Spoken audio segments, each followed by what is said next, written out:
Hey, Mike here from Showboys. We're excited to bring you Showboys Gaming, a YouTube channel created for you to enjoy our exclusive gaming content. Anything from live streams to gaming videos will be found here. Go subscribe now so you don't miss out on any Showboys gaming content.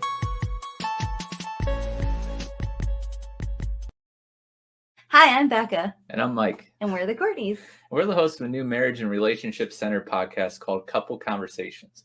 We're not here to give marriage or relationship advice, but instead we're just going to have some honest and thought-provoking conversations about our relationship. After 10 years of marriage and the chaos of parenting, business ownership, and being content creators, we thought it was important to focus on dating each other and keep the spark alive in our marriage so when we're old and wrinkly, we still enjoy each other's company. Each week we'll be going through a series of questions to have honest conversations about our relationship, as well as occasionally be joined by other couples to hear their stories and advice. We just want to share the things that we've learned along our journey and remind you all to continue to date your spouse. So join us every other Friday at 8:30 p.m. Eastern Standard Time, beginning October 8th, and join the conversation. Hey, Nick from Showboys here, and I want to invite you to become a member of the Showboys Discord. Our Discord is the one-stop shop for all things Showboys, from announcements to fun conversations, and of course, memes. Come get to know the Showboys staff and our growing community of pop culture fanatics. We have something for just about anyone.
Hey, Mike from Showboys here, and I wanted to let you know about the Showboys merch shop.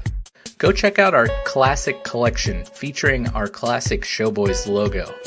You'll find a variety of products ranging from phone cases to tumblers and coffee mugs, and of course, t-shirts and hoodies. Head over to linktr.ee/showboyspodcast for the link to the shop. So what are you waiting for?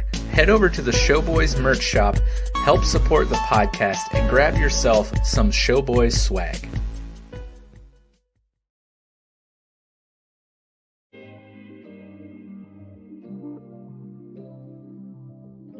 Hi, my name is Siv, and I'm a proud partner of the Showboys stream team. I'm what you call a variety streamer. What that means is I play a bunch of different styles of games, from platformers and shooters to fighters and survival horror. We rarely play the same games twice, and it's normally a game I don't know anything about. What this means for you is fresh and interesting content, live on the regular. And if you're the kind of person who prefers to watch at their leisure, we have a YouTube channel where we upload content daily. I mean, with so many options, why haven't you joined the civilization yet?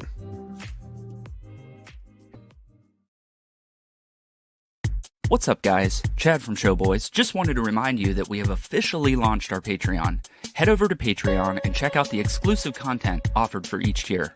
From the ability to recommend a topic for the show, exclusive Patreon-only episodes, the chance to appear on an episode as a guest, and much more. With tiers starting at only $1 a month, you can help support our growing community and help us continue to bring our amazing content directly to your lovely little ears.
Hello, welcome to another episode of Showboys. My name is Mike, and I'm joined, as always, by my two good friends and fellow hosts, Pixel Nick and Chadwick III.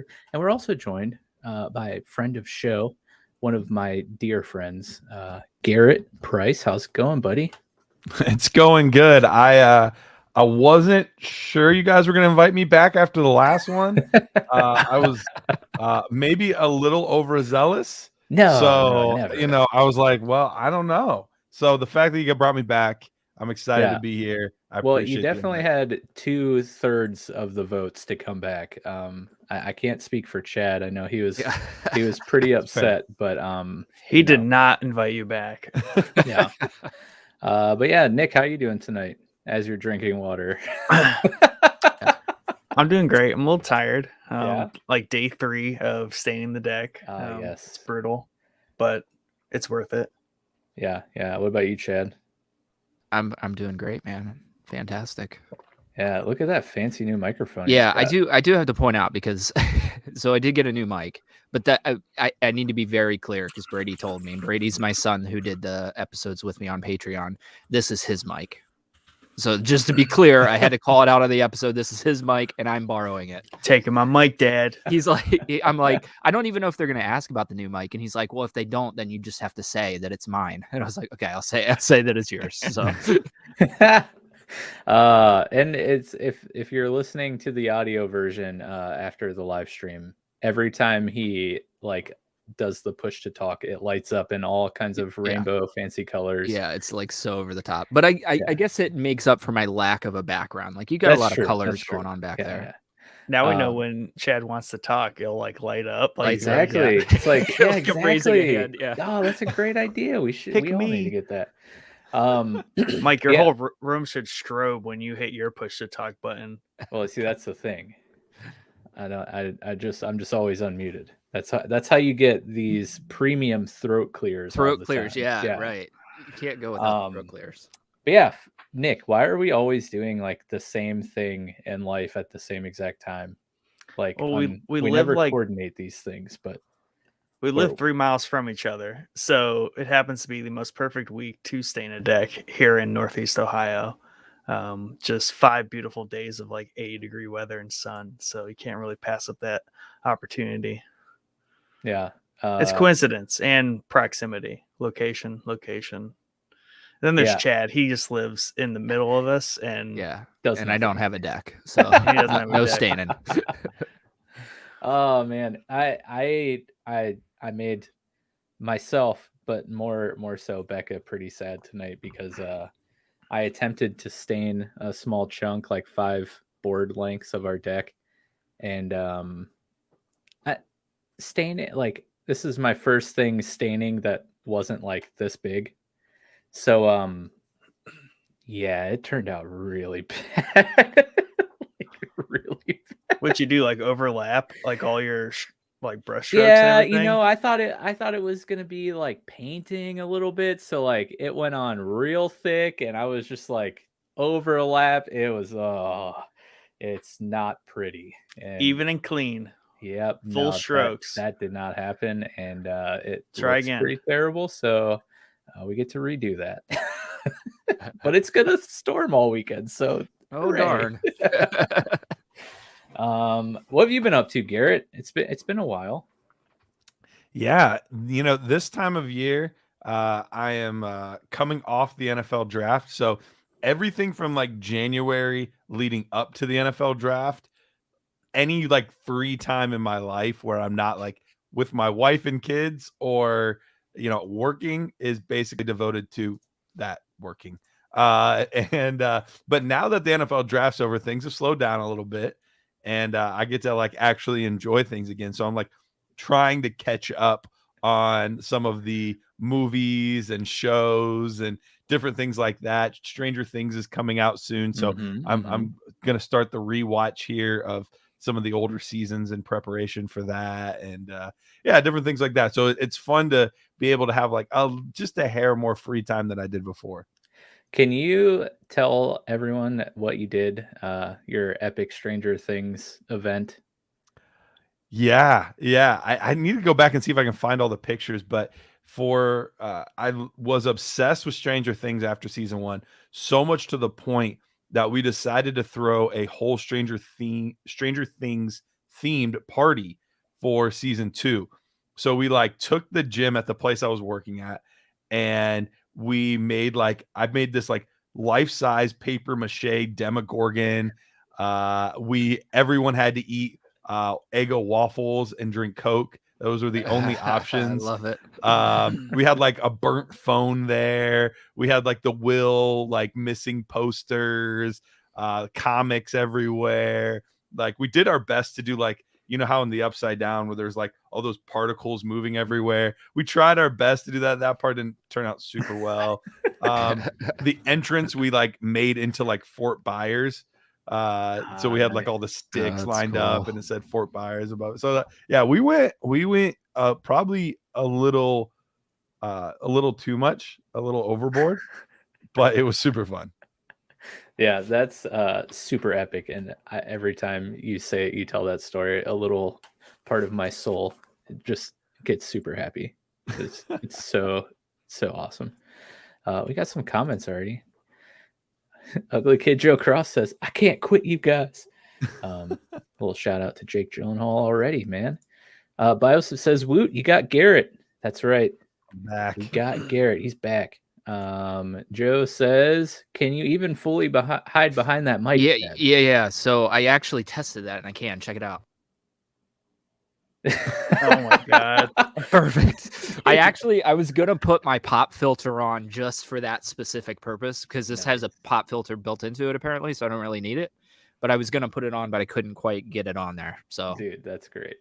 I was wondering about that, but I'm glad Joe asked and we could finally figure it out. Just get it out of the way. Jordan says Jake is so hot. Yeah, I mean, you're not wrong. I agree. Yeah. He's sexy. I'm sorry. I'm just gonna have to say it. Like I'd kill for that hairline. That's why I have to wear a bandana because I don't have that hairline. You know, try to make it look somewhat like it. Joe, poor Barb. Indeed. She never got a fair shot. Nope. By the way, Joe, I hope you're having a fabulous night of work. He's back on midnights, so I hope tonight goes well for you, bud. But yeah, before we get in any further, I just want to say thank you to our top tier patrons, Yusuf H and Tim B. You guys rule. Thank you so much for your support and all the other patrons that we have supporting us.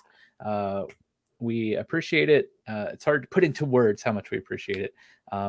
Thank you guys from the bottom of our hearts. And if you're interested, if you don't know what the heck Patreon is, or you're interested in how you could support us, you can head over to patreon.com/showboyspodcast. Check it out. We have 4 different tiers of perks and rewards and benefits, all at different price points, starting as low as $1 and up to a maximum of $10 a month. You can help support the show and help us continue to produce the best quality content we can for you guys. Now we got that out of the way. Garrett's back, so that means it's time for another power ranking. If you didn't catch last time Garret was on, we did a Christopher Nolan power ranking where we ranked our top 5 favorite Christopher Nolan pieces. Got spicy.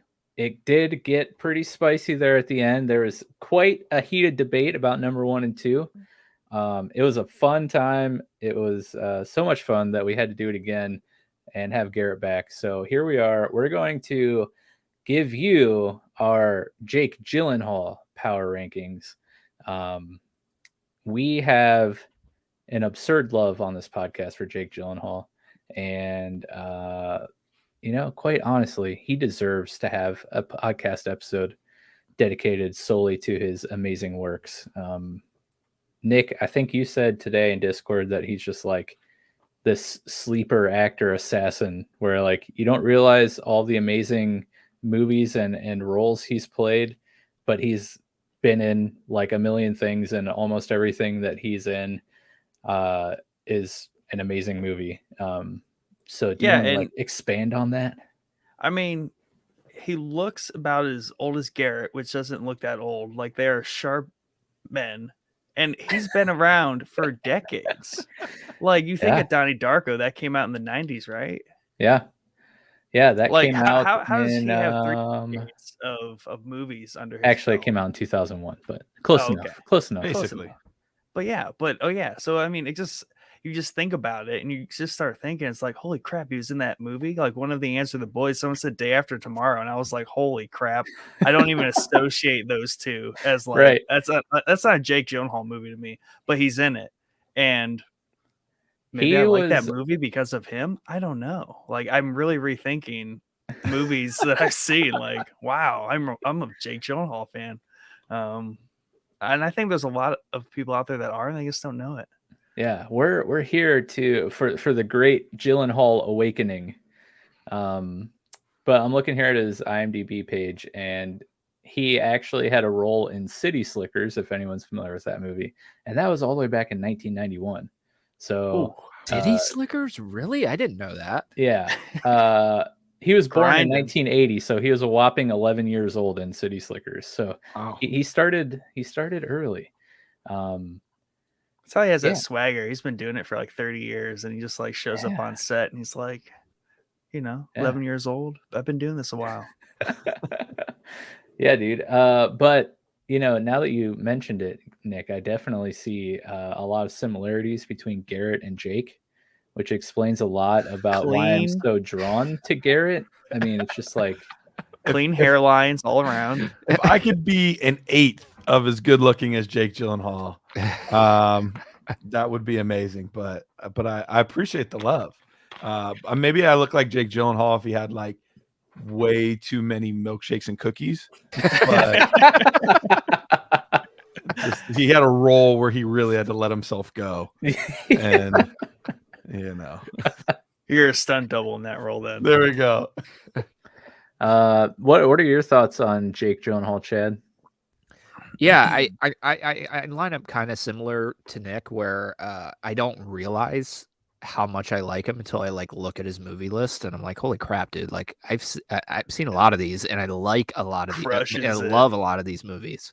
Yeah. So, and then I think Mysterio is my favorite Spider-Man villain. So for him to play Mysterio is like was such a freaking treat for me, dude, because I love him and I love the character. So. I love him. I think he's great and everything. I can't wait to see Ambulance, which also looks good. Yeah, and I think that's the other cool thing about Jake is, first, we're on a first name basis, so I'm just going to refer to him as Jake the entire episode here. But looking through his movie lists, I mean, he's in some pretty like, the more mainstream movies like Bubble Boy, Day After Tomorrow, Brokeback Mountain, Love and Other Drugs. These are all pretty like, I don't know. Mainstream's the only word I can think of. Stronger, which is the story of the Boston Marathon bombing. But then he's also, and of course, Spider-Man Far From Home, like the most popular movie in the last few years. But then he's also in like a lot of these really cool, like weird indie films like Nocturnal Animals, Enemy, Nightcrawler, Prisoners. Have you seen The Guilty, Chad? I have not. I wanted to watch it, but somebody told me, one of my buddies told me he didn't really like it. We were going to watch it. We were going to go, or no, it's only on Netflix, right? Yeah. Maybe I was thinking of Ambulance we were going to go to the theater for, but no, I haven't watched it. I really need to get around to it because it's like kind of right up my alley, because one of my favorite movies on this list is right up that alley. Yeah. So, I need to get around to it. I heard the ending kind of sucked though. Yeah, watch it because I want to hear your take on it because it is right up your alley. So, and I watched it and I did not enjoy it. It's Jake Gyllenhaal. There's a trend here. Ringing endorsement. I didn't not enjoy it. And what about you, Garret? What are your thoughts and feelings on Jake? No, I really like Jake Gyllenhaal. He's I think for a while I had this like weird notion that he was kind of like typecast. And then when I actually went through and looked at all of his movies, I was like, that's not true at all. Like he's Yeah. actually got really good range in his acting ability. And I don't think I really appreciated him until you messaged me, this was probably 3 weeks, a month ago that we were going to be doing this. And I was like, all right, I need to like freshen up and like think through some of these. I was like, oh dang, like he's not as typecast as I originally like thought he was in my mind. He's got good range. And even a couple of the movies, like there were 2 on this list. I went through, actually, I said earlier there's 2 I haven't seen. There's only 1 I haven't seen, and it's Enemy. I've seen all the other ones. But there were 2 today that were newer ones that somehow I just hadn't got to yet. So I'm literally like working and watching at the same time and like trying to get these in. And that was Nocturnal Animals and Nightcrawler, which 2 great ones. both I really, really enjoyed. So especially, we'll get to them, but yeah, I think it just once again kind of highlighted his range and his ability to do so many different things. You mentioned Mysterio, that's like totally outside of the box of some of the other stuff he's done, and just it's cool to see him and how he's developed over time as an actor. Yeah, and yeah, I mean, he's in a Michael Bay action flick, Ambulance. He's been a villain in a superhero movie. He's been like plenty of kind of like lunatic, psychotic people. He's been an athlete. He's been he's just been in so many different roles, and it's crazy just scrolling through his IMDb page and just being like, oh man, like he's pretty much done like everything. Yeah. The thing is that range that is what makes him kind of like just melt into these movies where you're like, he's not typecast because he just blends into the role he's playing, and you don't really realize you're watching Jake Gyllenhaal until you think back like, oh, I saw that movie 10 years ago. I don't even know if I put those 2 and 2 together. Yeah. We got some comments we'll get through, and then we'll continue on. Joe says it's miserable, referring to work, I'm assuming. I'm sorry, buddy. Hopefully we can help make the next hour and a half or so a little bit better for you. Underfunded Scientist says, Jordan, you should make your PFP here the same as your Twitter, bro. Yeah, he's got a pretty sweet Twitter pic now. Underfunded also says, Donnie Darko, so damn good. It is super good. And like Garrett said, I've spent the last 3 nights trying to refresh my memory and or squeezing in some of these movies that I hadn't had a chance to see.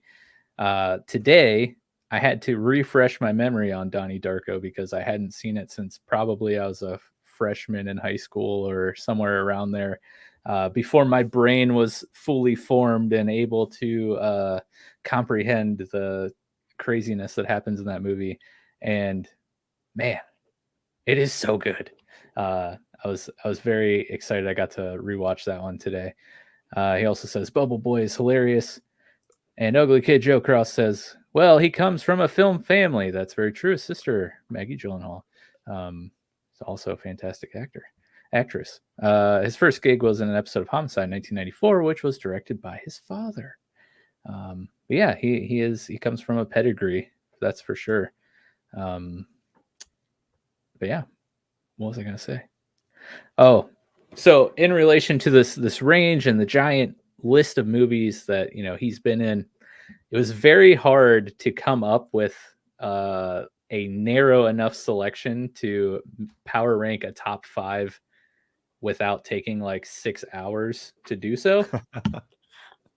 So I just want to say, if there are particular movies or roles that didn't make our list, I apologize. It was very difficult to come up with the selection we had. We are going to have 8 to choose from. We're only ranking 5, so there's going to be the first order of business will be eliminating 3, so we have our 5 to rank. But just know, like, it was really hard to come up with 8 because I think originally I had a list of like 12 or 13, and that list could even have been longer. So if you're here watching on a live stream, feel free to comment in and tell us why we're so wrong and why you're super triggered that your movie didn't make the list. Or if you're listening after the fact, feel free to leave a comment and let us know which movies should have made the list and what your power rankings would be. With that being said, Nick, could you do the honors of throwing up the old rank thing? I sure can. Now, when you say throwing up, do you mean? Yes, Can't get away. I can't get away. Even do it. I can't get away from it. Yes, man, that was. Oh, dude, that was awesome. That was well placed. Yeah, Yeah. I'll give you that. So that's not Did you what like we're throwing up. First off, what, Garrett, wasn't that a beautifully crafted piece of imagery right there? That should be in a museum. Yeah, I'm thinking about see it? trying to make it like my first NFT is just going to be Chad being sick. There you go. Down with the sickness. I think 3 it's seconds the, of greatness. Yeah, the hashtag sick and the bleh that's really what puts it It's over. really the what's top. put it. Yeah, I agree. Adds a little color. Nick's convinced that it's because what makes it so great is the fact that I just snipped a transparent background image so you could still see the background. Yeah. The transparent. Yeah. Screenshot a PNG. That's just like it's just meta. It's just great. Yeah, It's dude. Very NFT layers there you to go. that. Jordan, right there. help me make that into a Showboys NFT. With that being said, let's go bring up our rank list here. And I don't know if you did this on purpose, Nick, but after you showed me the thumbnail that you made, like the rows of colored flowers Yes, almost perfectly coincide with the colors of the ranks here. And I don't know if you did that on purpose or not, but it's masterful.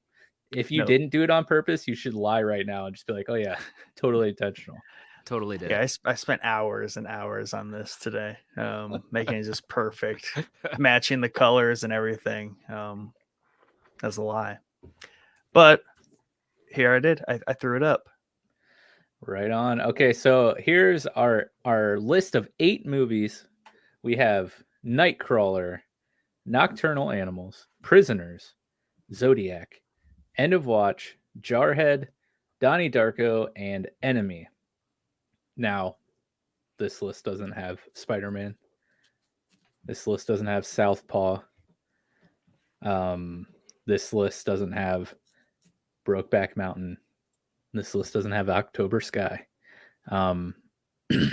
Which it was really hard for me to not include Southpaw. That movie is so good. Like, Also, so good. Also, I don't think a lot of people liked this movie, but I loved Source Code. That's not on here. I don't know why. I just like that movie a lot, and I'm not really sure why, because I don't necessarily think it's a good movie. It's just, there's just something about it that I don't know if it's like a nostalgic thing for me. I watched it like way back in the day or what, but every now and then I go back and watch that movie. I don't know why. Nice. This is a fantastic comment from Joe. He says, Maggie, the Ollie's Kristen Dunst. And it's so true.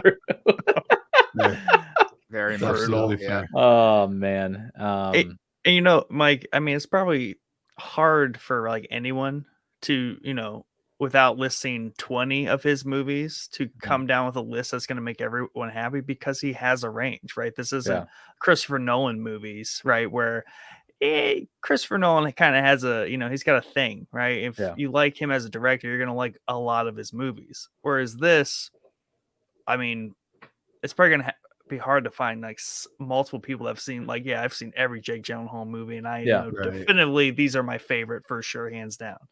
So this is definitely a good topic to kind of smash through and get some sort of positioning on. Yeah. So let's go around and let's each pick one movie that we think should not be ranked. I didn't quite think this part through of eliminating, but we'll see. We'll go through. There's 4 of us, and we can only eliminate 3. So let's see if by the time we get all the way around the group, if we come to a consensus on 1 or 2 of these movies. But I will allow our fine guest tonight to have the honor of going first. So Garrett, out of all of these movies, if you could remove one, what would you do and why? All right. I'm going to not pick the one that I haven't seen because I feel like that's unfair to just eliminate it based on me not having seen it. So the one movie I have not seen is I have not seen Enemy. I've heard it's good. I don't know. So but I'm not, that's not going to be my selection based on that. There are 4 in here that I feel very strongly should be in the list. The one that I think is probably lacking the most for me is Jarhead. I think it's a fine movie, but there was nothing there that like really put it over the top. I thought his performance was good in it, but there were other performances from him that I think were more captivating. So if I had to pick one, it would probably be Jarhead that I would not put on the list. Okay, it's respectable. Chad, how about you? Yeah, I would have to go with Enemy, unfortunately. I don't know. I just didn't like this movie when I watched it. That's really all there is to it. Just like Source Code, I don't know why I like it, and I don't know why I don't like Enemy, but that would be my pick. Okay, Nick. I would have to say Prisoners. Oh, Garrett's about to literally just turn his computer off right now. This is fun, guys. We'll see you. Yeah. I think it's payback for Interstellar. We're just gonna take it out before you even get it to number 1. We don't want to hear this guy yell at his computer again. All right. Yeah, I'm just gonna go with Prisoners, and that's mostly because I haven't seen it. Oh, wow! This is the So short one. literally the Didn't exact lead with opposite that. of Garrett. Dang. Yep. You've ruined your argument, man. Oh wow. Okay. Well, one, I'm gonna have to mega Mike would hard have thought about the disagree with. rules more. Right. Let's establish this here. So I think I sent this. I definitely talked to Garrett about this, but I'm pretty sure I told you guys as well. We're largely basing our selections on Jake's performances, not necessarily how we liked the movie, but that also should play a part in, some of our judgment here. With that being said, I have to mega hard disagree with Chad because I will talk about Enemy in greater detail at some point in this episode, but that movie is fantastic just straight across the board. Like his performances plural, and the movie veto itself. Chad like outright? You just Yeah. Vetoed him? I think I just got vetoed. He's gone. He's wow. out. And then I would have to agree with both Garrett and Nick, but I agree with. I'll get Nick's. I'll explain my choice of Prisoners as being removed because it's more than I didn't see the movie, because I did watch the movie.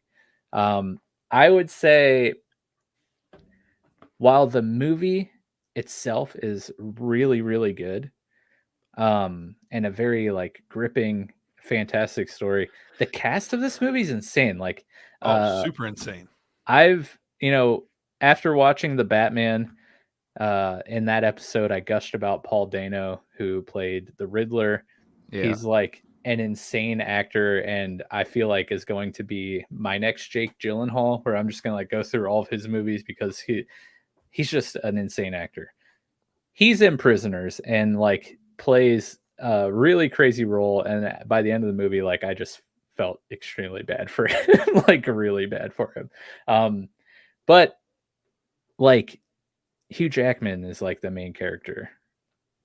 He's like 1A, Jake's like 1B. But like Jake's performance, I feel, while good, I would use Garrett's argument of Jarhead, where it's not like what makes Prisoners stand out to me isn't necessarily Jake in the movie. It's more so Hugh Jackman. So with that said, I would vote for Prisoners being eliminated. Sorry, Garrett. And then I also would probably agree with you, Garrett, that while Jarhead is a great movie, it probably, compared to all the other performances and movies on the list, it doesn't quite stand up. I will agree with you, and that was going to be the one thing I was going to say about Prisoners. While it's actually one of my, it would probably go in my top 10 as far as the overall movie goes. The twists and turns throughout the movie, the different things that make you think, like, especially if you have kids, like it makes you like think about things that you would have never thought about before. And it, awesome ending. All of that said, I do agree. I think he has better performances than that performance. Not because he didn't do an awesome job in it. He just wasn't asked to have had this crazy range in it. Yeah. So as much as it pains me to not see it as a top 5, I understand it, and I'm not gonna like hardcore argue it.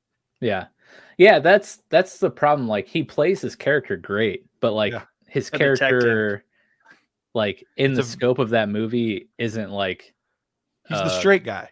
He's the straight guy in the movie. Yeah, he's just there. He does his job, and he does it really well. But like Hugh Jackman in that movie is just fantastic, over the top, like so good.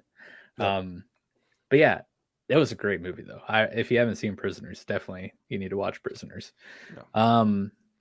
So it looks like Nick made the executive decision of moving those two down. So now we have to. I was just going with the vibe. I don't know if that's official or not. I mean, it works for me.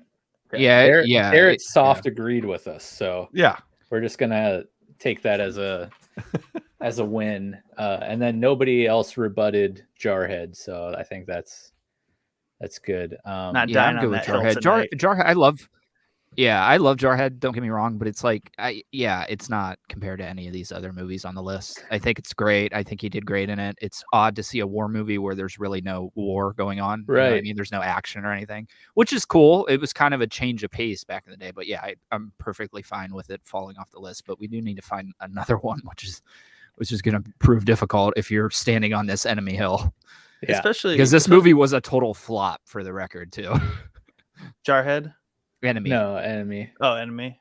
I was going to say Jarhead came out in 2005, which was, hot on the heels of Iraq V2. So came out in an interesting time. In itself. Iraq V2 2.0.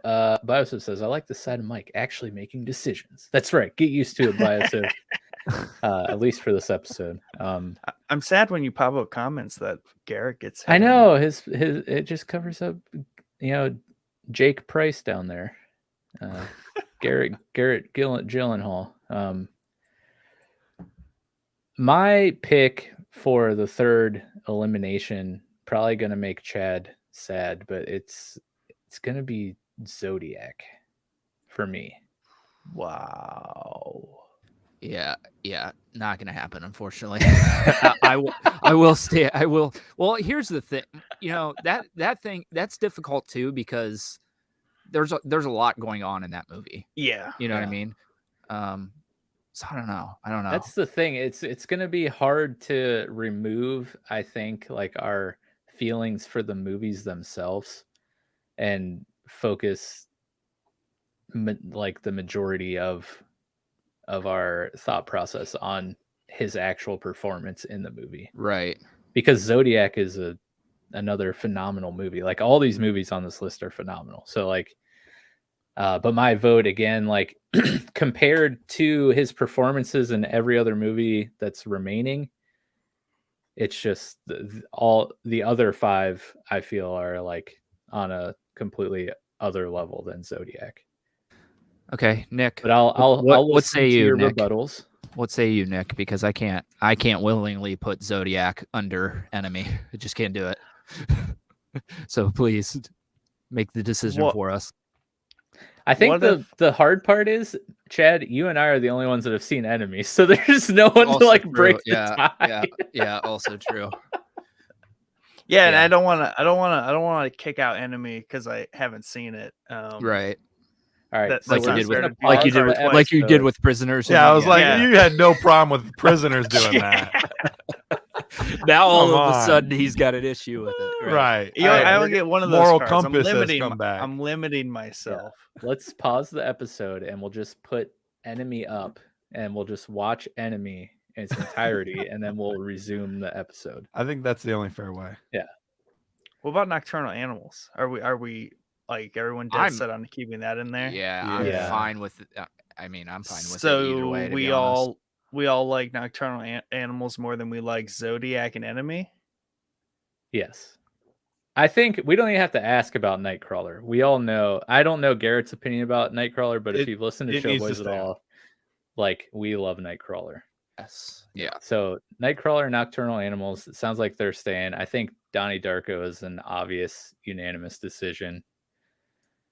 I'm just And kind then of throwing this out there. Like that leads, yeah, I mean, that's pretty accurate. End of Watch is staying there. I won't let it go off this list. No, End of Watch needs to stay. Yeah, the hard part for me is I can't speak like on Enemy. I thought he did a fantastic job in Zodiac personally. I thought his character just being this like cartoonist that just obsesses about this and single-handedly carries it. Like I think he did a good job. This might be a controversial one. I would actually, if it were just me, once again, Enemy would be the easy one because I haven't seen it. But of the ones I've seen, like I don't love Donnie Darko.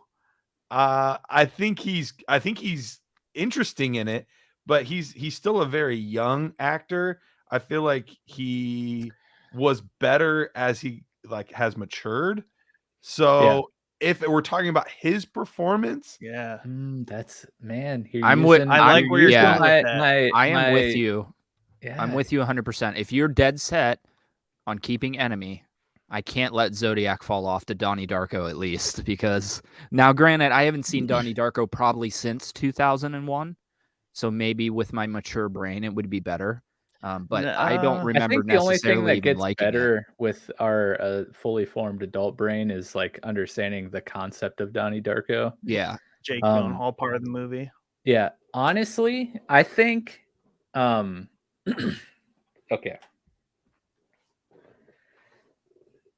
Enemy, performance-wise, like the character, like the type of character that Jake plays in Enemy is the like adult version of the character that he plays, the type of character that he plays in Donnie Darko. Like they're not the exact same characters, but like, you know, Donnie Darko, he's a person struggling with mental illness. He has, I think his therapist,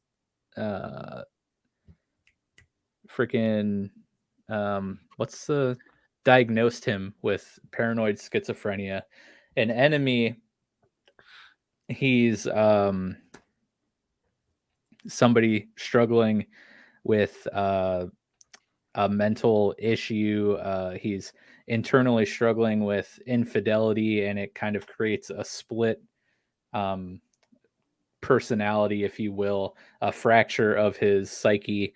And one of him is a very, you know, timid, like kind of pushover guy who's, you know, stuck in the mundane routine of life. And then the other split of his psyche is like an eccentric, super outgoing, brazen version of himself. And while, I mean, that's not the exact same character as Donnie Darko, it has similarities where Donnie has those different types of personalities come out throughout the movie.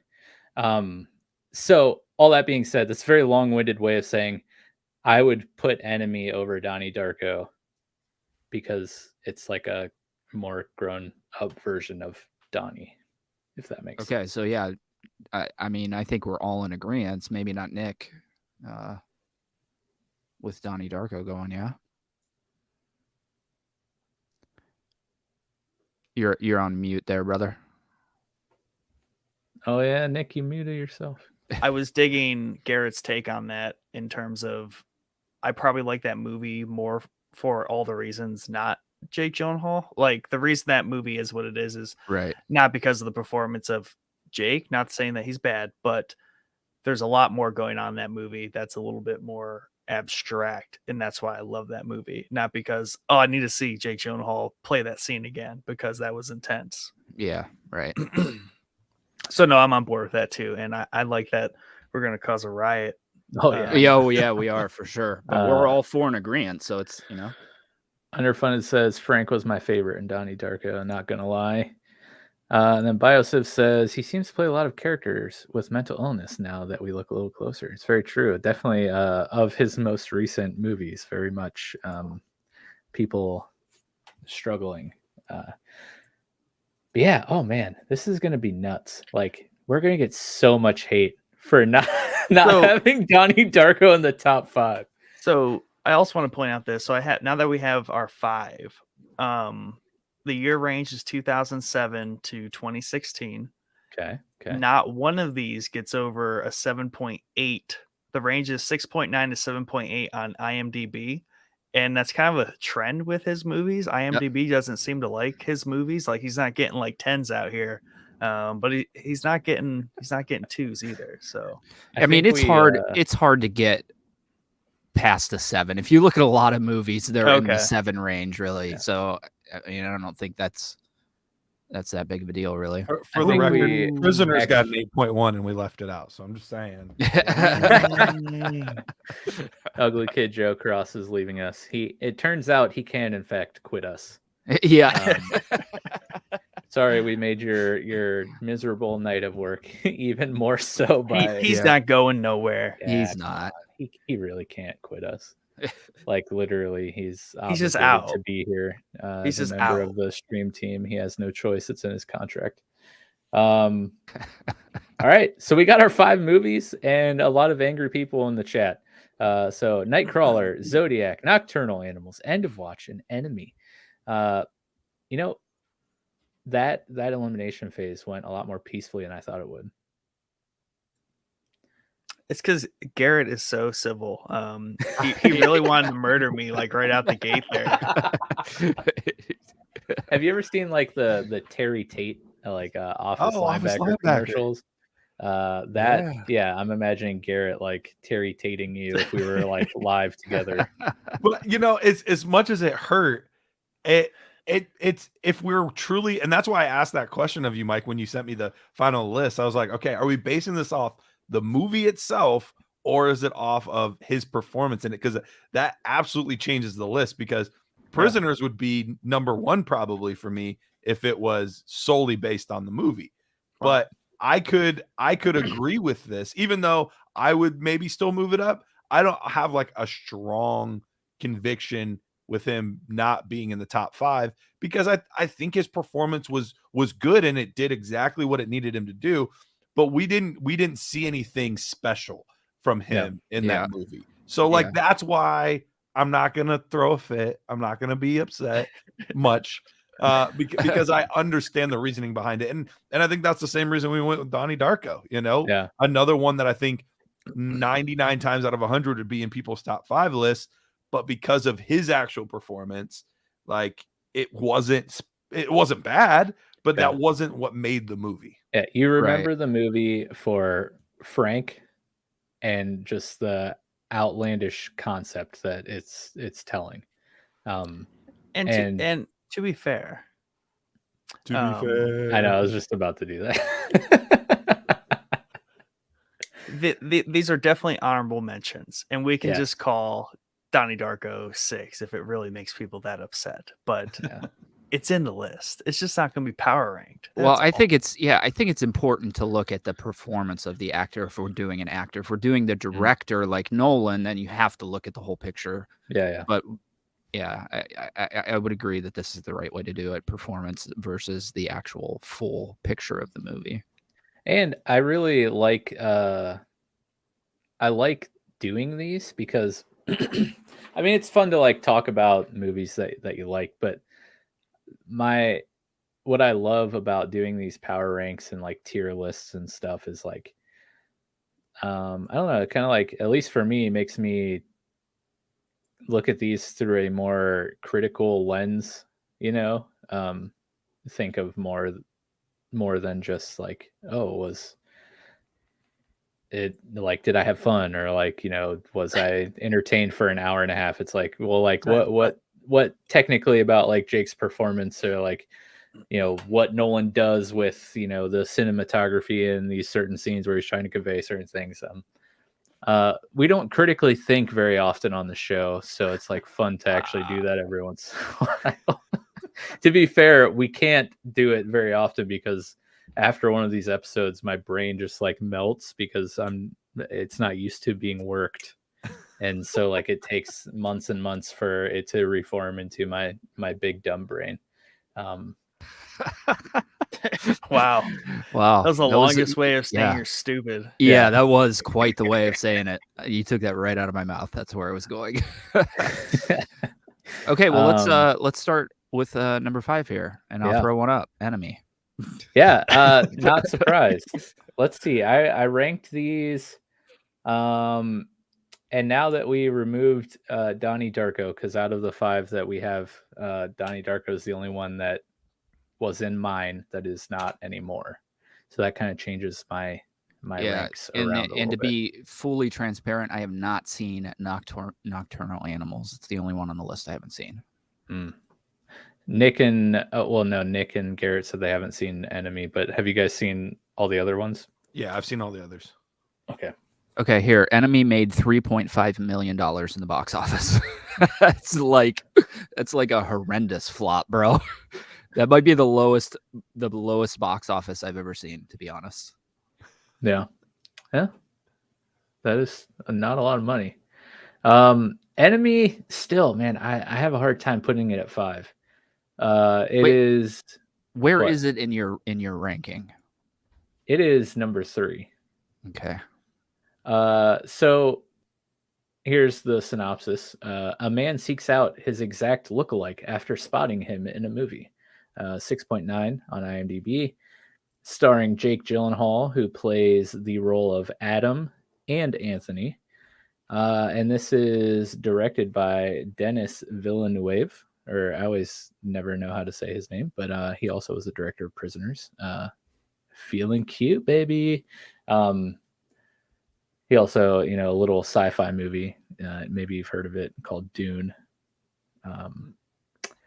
But this is a very Donnie Darko style abstract concept. Everything in this movie is layers of imagery and a lot of trying to decipher meanings of things. They really don't come out in front and really like explain much of anything. So this is very much one of those movies where you have to watch once, twice, maybe 3 times to really grasp the concept.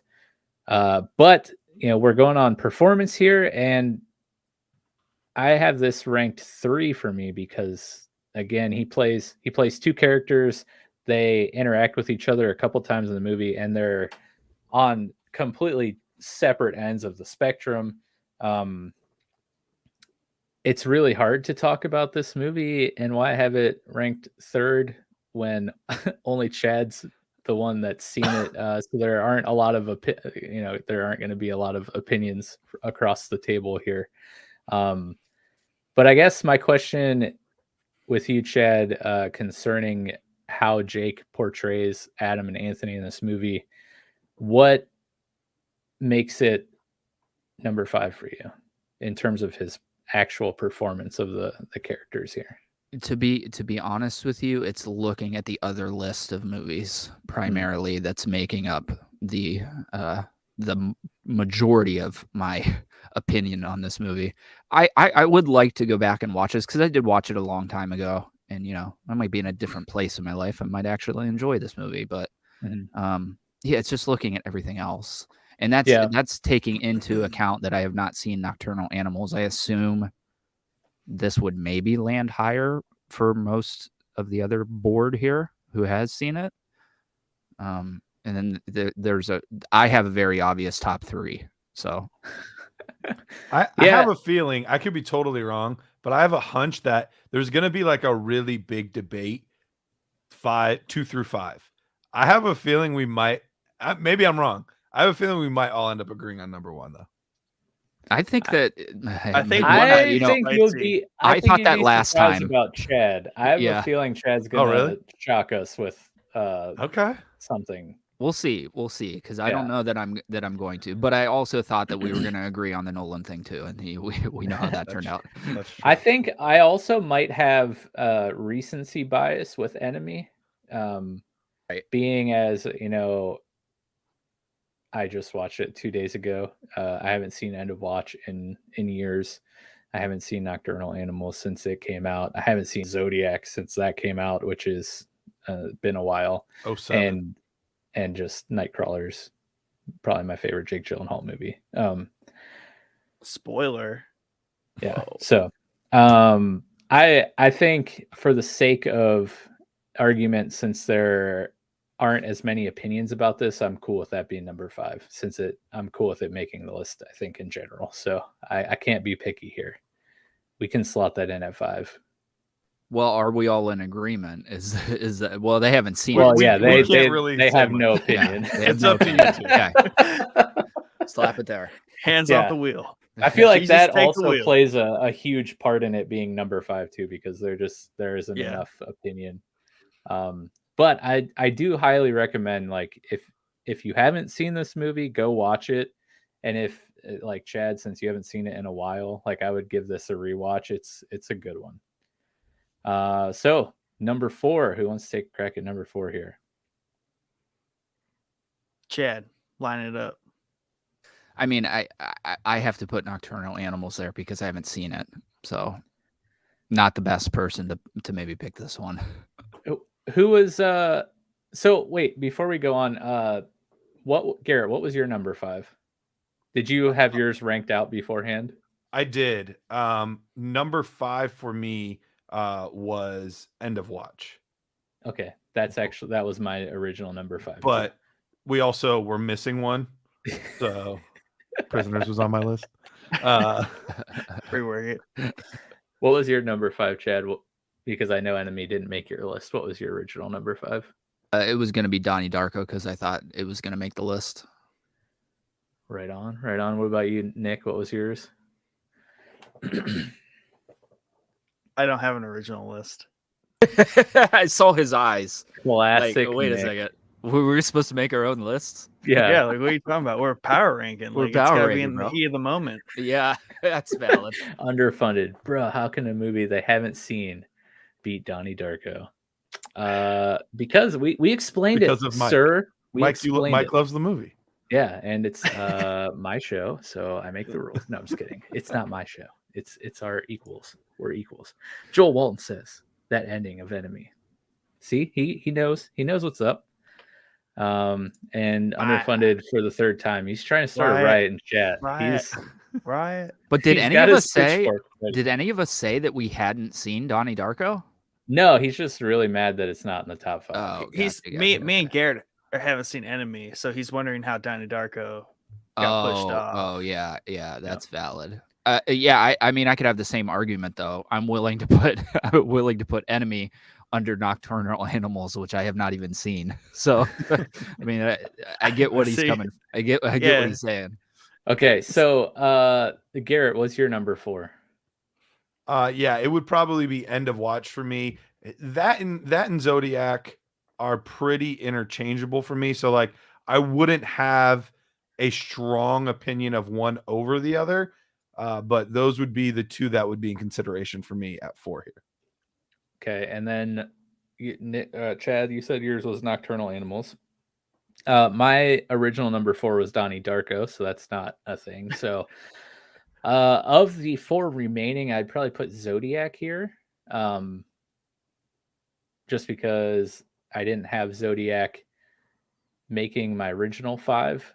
And out of these 4, I think definitely Nightcrawler, Nocturnal Animals are leagues above Zodiac, and then End of Watch, I think, squeaks ahead.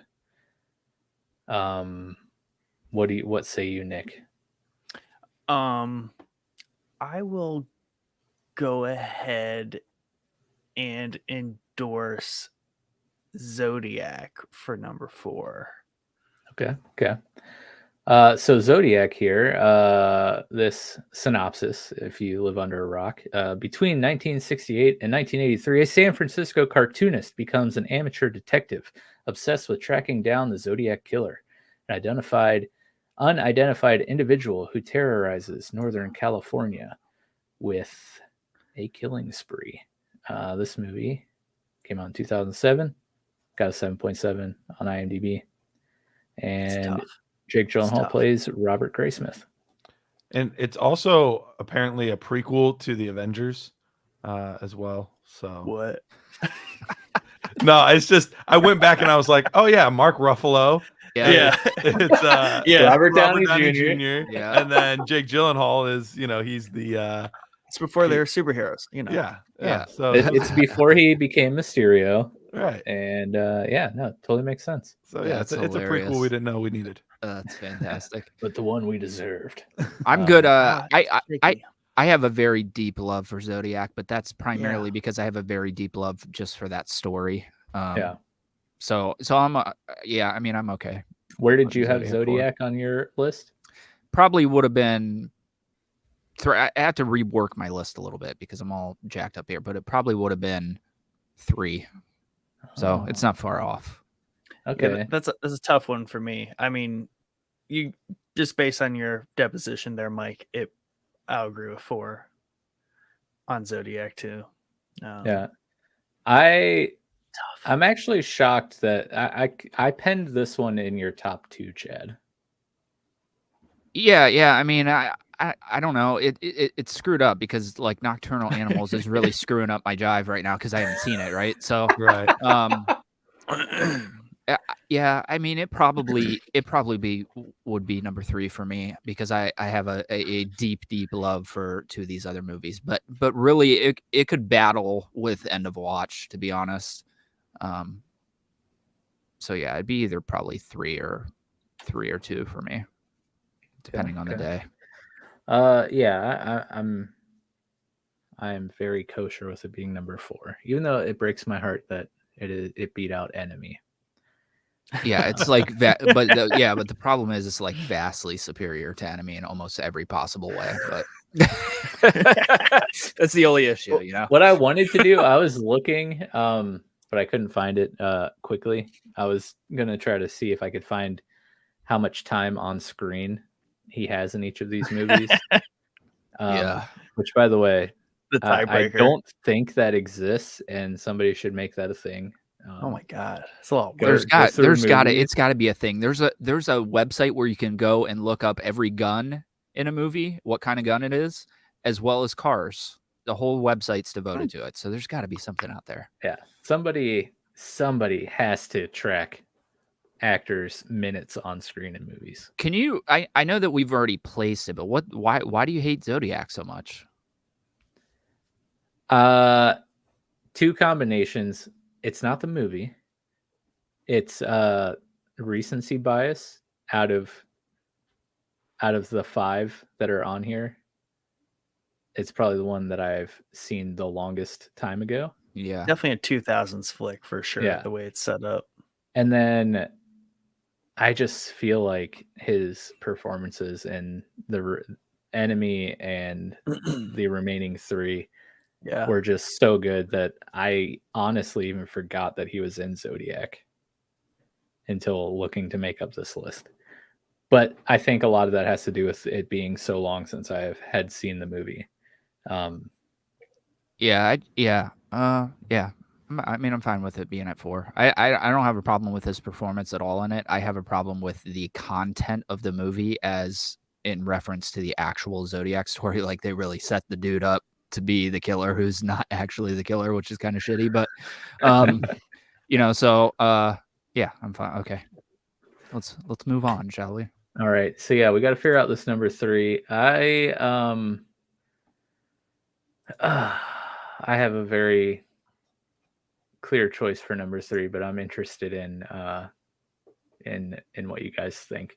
Update on the fantasy draft. There still hasn't been a pick yet, and I'm slated to go in 1, 2, or 3, 4, 5, 6, 7.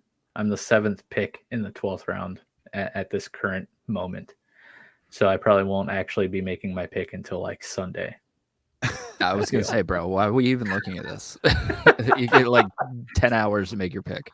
Yeah. It is funny because there are times where it's like legitimately like you'll be like, all right, I'm only 3 picks away. I got to be picking soon. And then literally it's like a 24-hour period till you pick.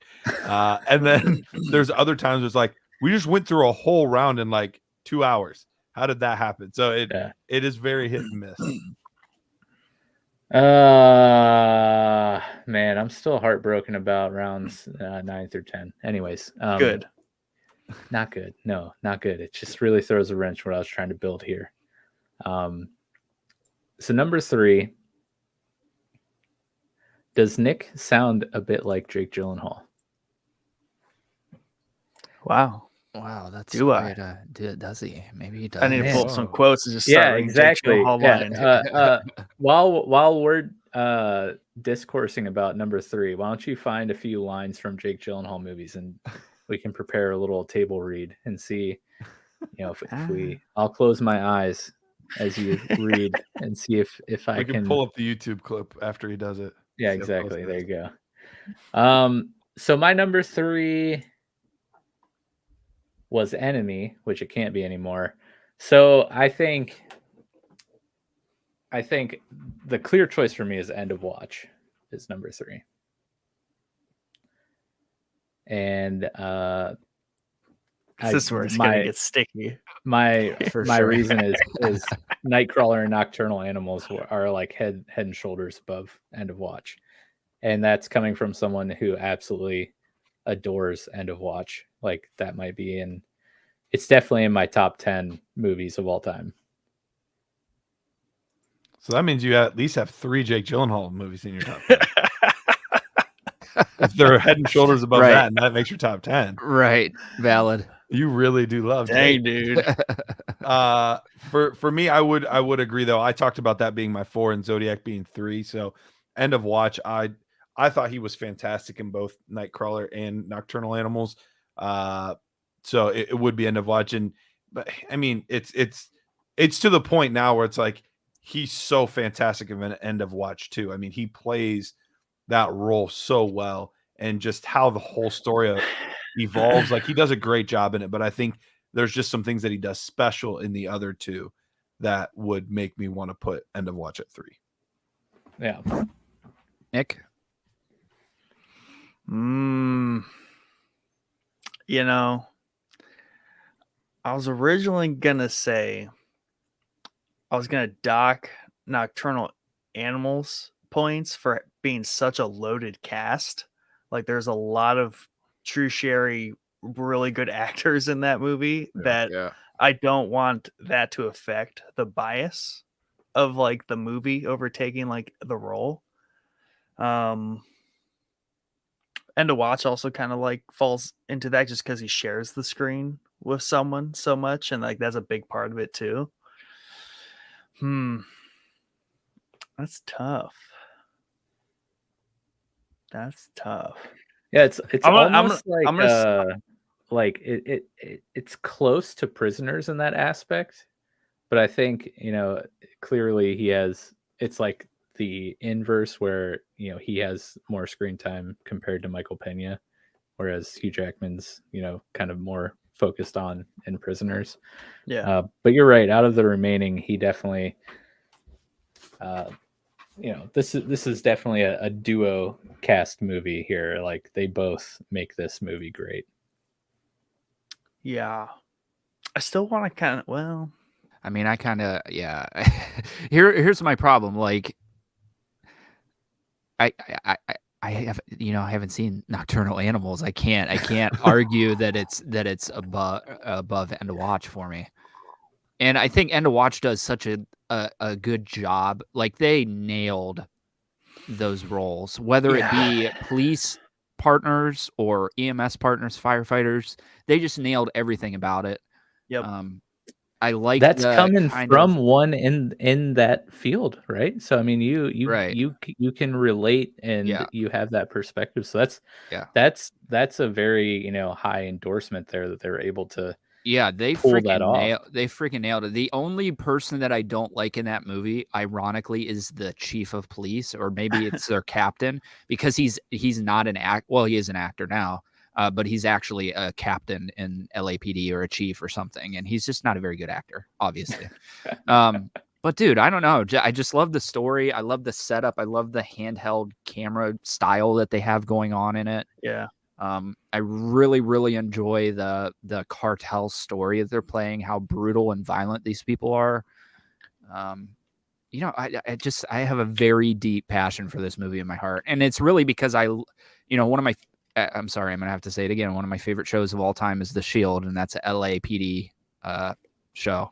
So I just have a deep fascination with LAPD and all their movies. And I really think this is the top of LAPD movies. Maybe knocking heads with Training Day, obviously, but yeah, I can't personally endorse it being number 3. Yeah, I'm gonna roll Nocturnal Animals as number 3 because End of Watch for a very long time is like one of my go-to Jake Gyllenhaal movies. Like when I want to watch a Jake Gyllenhaal movie, I want to go watch End of Watch, and that's just like that's my preference there. So that and like Nocturnal Animals, there's probably the inverse of your recency. What do you call it, Mike? Recency bias. Yeah, it's like the inverse. Like it's too recent of a movie to have like taken hold like End of Watch has, because End of Watch hasn't came festered inside. Yeah, it's 2012, so it's been out for 10 years. And like it's just a fantastic movie, and that to me, that's like obviously that and Nightcrawler are like go to Jake Gyllenhaal movies. We just need some air horns. Okay.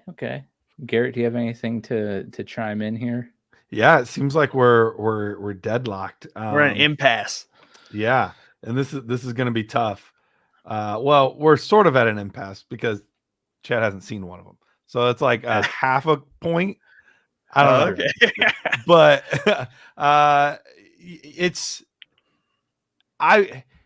if it came down to it and it ended up being End of Watch 2 and Nocturnal Animals 3, I'm not going to be heartbroken. That's not the one I would like argue to the death for or anything like that. But I just think and I don't want to spoil too much of the movie of Nocturnal Animals, but I think the range of emotion that you see his character go through in Nocturnal Animals is just fascinating, in all of the different stages of grief, and then how they did a fantastic job of tying in present day with the story with the past. Like they tied in all 3 of those elements so seamlessly that sometimes I had to like quickly double check, like, okay, is this a present moment, a past moment, or is this the story like that she's reading?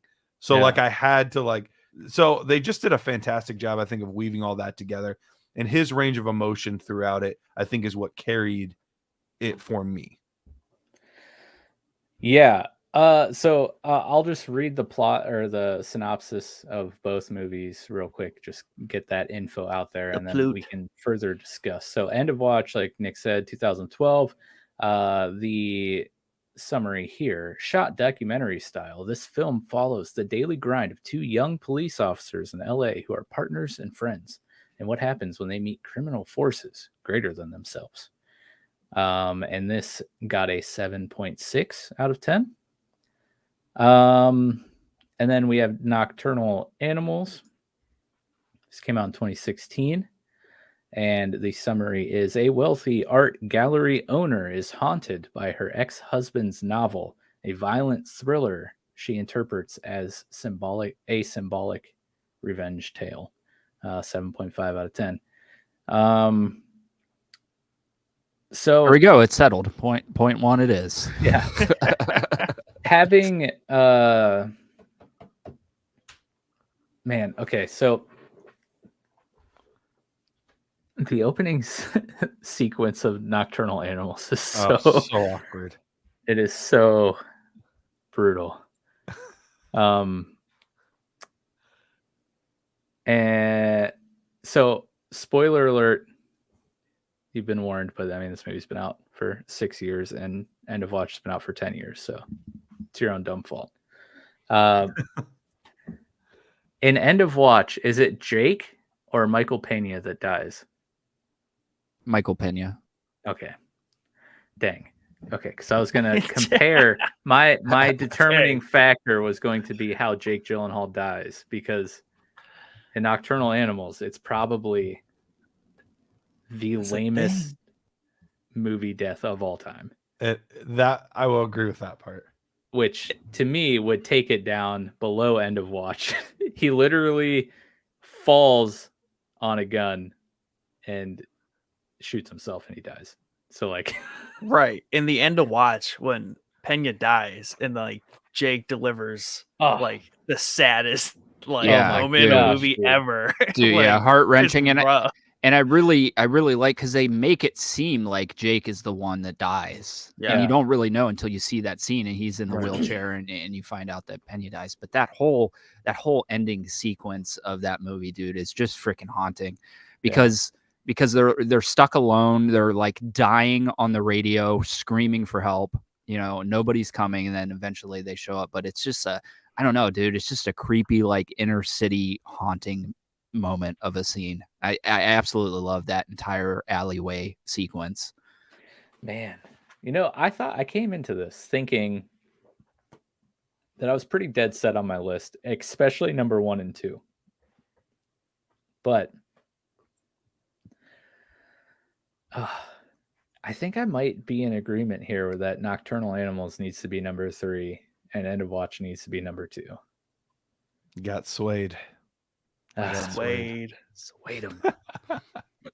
Because no, like I said, man, it was a fantastic Watch. Is like Chad said, it's just like right to the heart, man.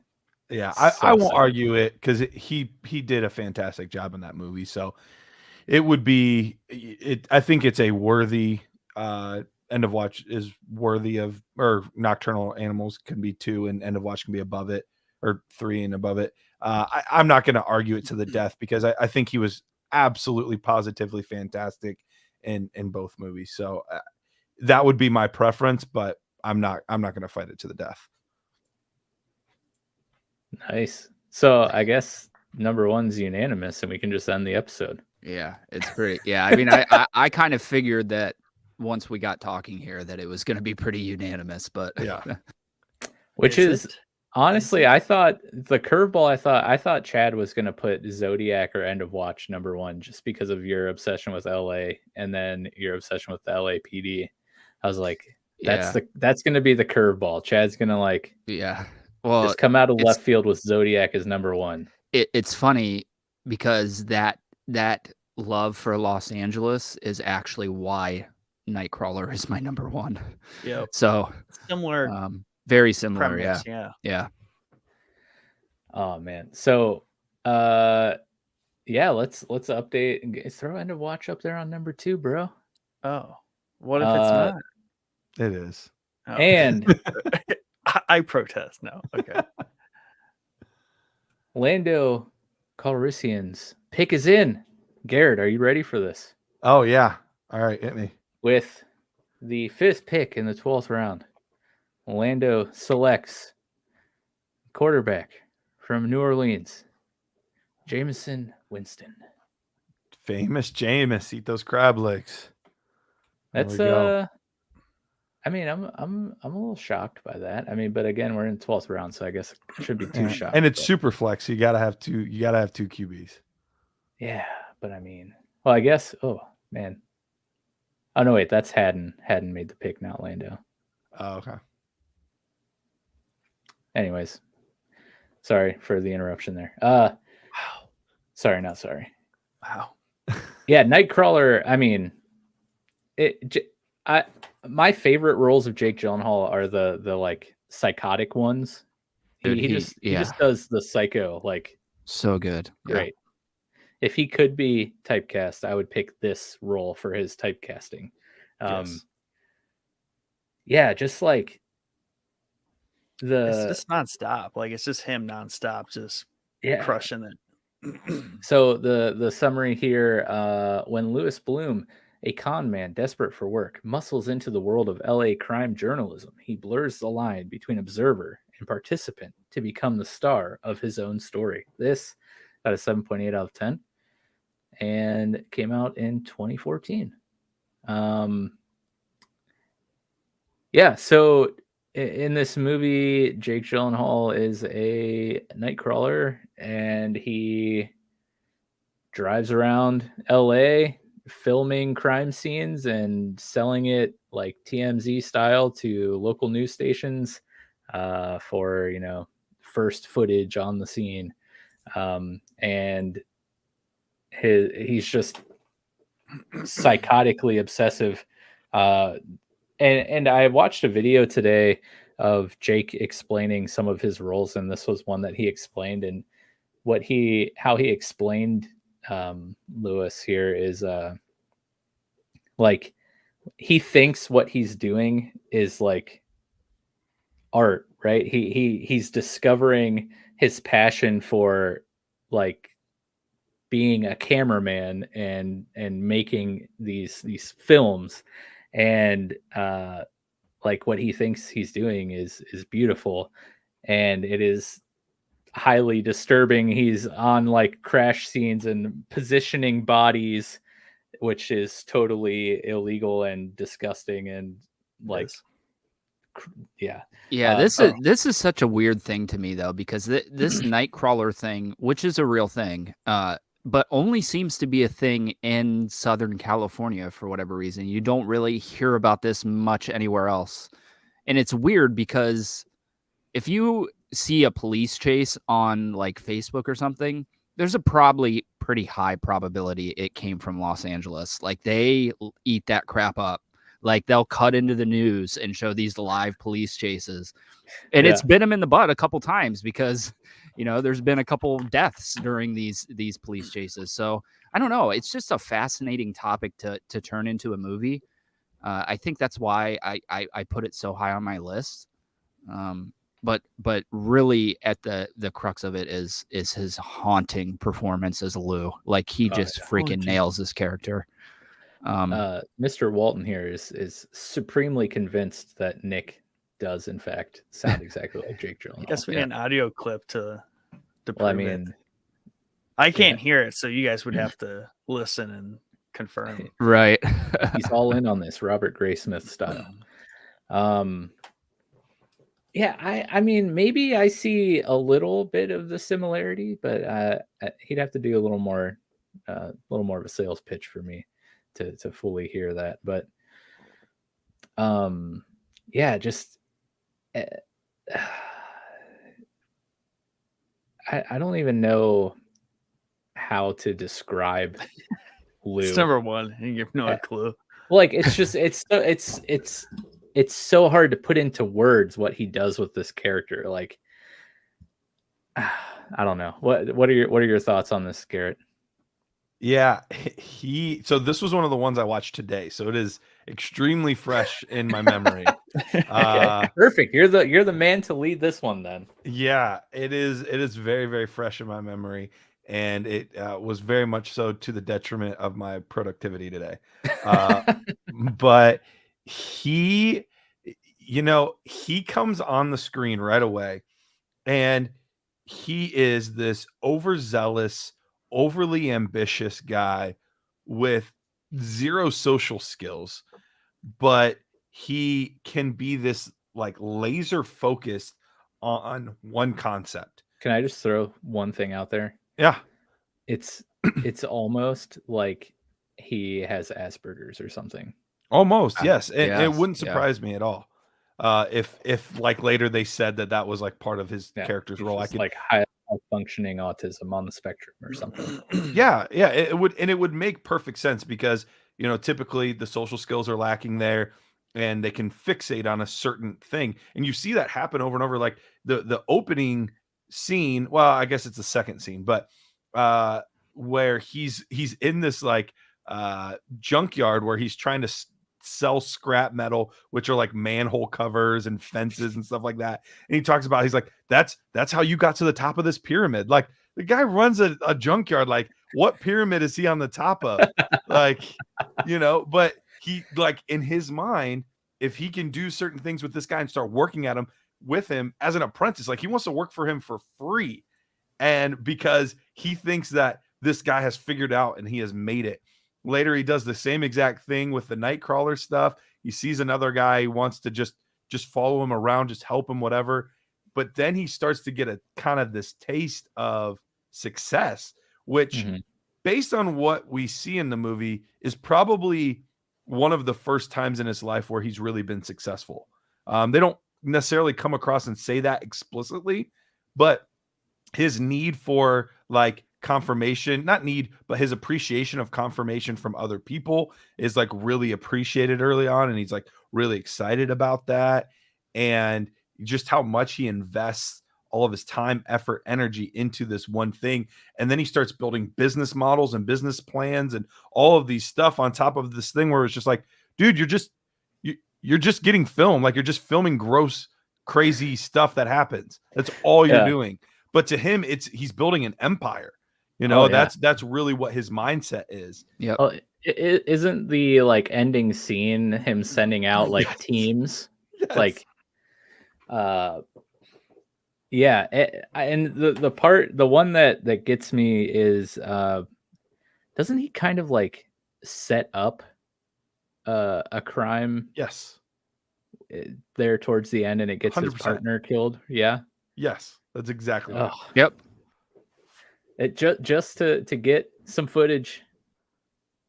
Like, he literally had a bunch of stuff that the police needed, withheld the evidence so he could set it up to get it all filmed perfectly to make more money and build his I don't remember what he called his company, Primetime Night News or something. Like, I don't remember what he called it. But like that was all he cared about.